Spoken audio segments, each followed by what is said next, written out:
Nangyari na rin ang pinangangambahan ng marami sa gitna ng panibagong resupply mission ng Pilipinas sa BRP Sierra Madre. Sa pagkakataon kasing ito, nagbanggaan na ang mga barko ng Pilipinas sa China. Ayon naman sa isang eksperto, oras na para magpasaklolo ang Pilipinas sa Amerika. Nasa frontline na balitang yan si Dave Abuel. Sa pulsa video ng Armed Forces of the Philippines ang pagbangga ng dambuhalang barkong ito ng Chinese Coast Guard sa maliit na resupply boat na MV Oneida May 2 sa West Philippine Sea kahapon ng umaga. Ang Oneida May 2 ang isa sa dalawang bangka na inarkila ng AFP para maghatid ng supply sa BRP Sierra Madre na nakasadsad sa Ayungin Shoal.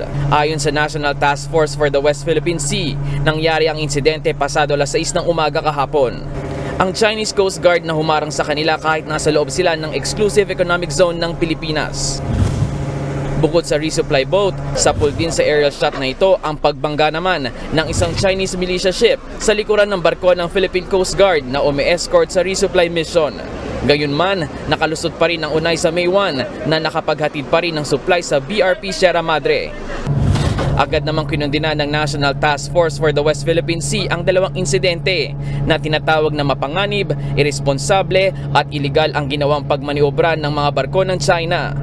Malinaw raw na paglabag ito sa international law at maging sa 2016 Arbitral Award na nagpapawalang bisa sa pagkamkam at mga iligal na aktibidad ng China sa lugar.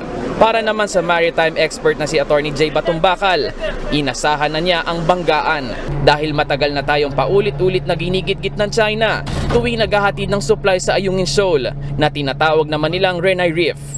Pinapakita din po niyan na talagang ang China, nananadya po yan para nga takutin tayo na umalis na dun sa ating lugar. No? So hindi tayo dapat matakot. Sa kabila ng paulit-ulit na harassment ng China, iginiit ni Batumbakal na hindi dapat patulan ng Pilipinas ang pagiging agresibo ng China. Pero pwede raw tayong maningil ng danyos kung masira ang mga barkong binangga nila. Panahon na rin daw para kausapin ng gobyerno ang Amerika para bumalangkas ng kaukulang hakbang tuwing hinaharas ang mga barko ng Pilipinas sa West Philippine Sea.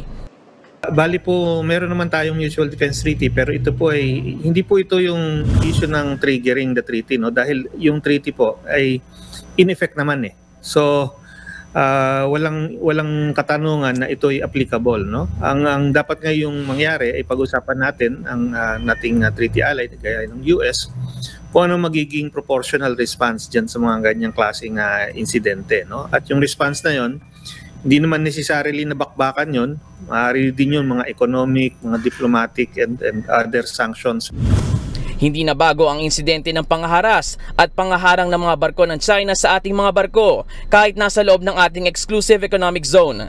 Kaya ayon kay Batumbakal, tama ang ginagawang pagsasapubliko ng Coast Guard sa mga ganitong insidente para maipakita sa buong mundo ang iligal na mga aktibidad ng China sa West Philippine Sea. Nagbabalita mula sa frontline, Dave Abuel, News 5.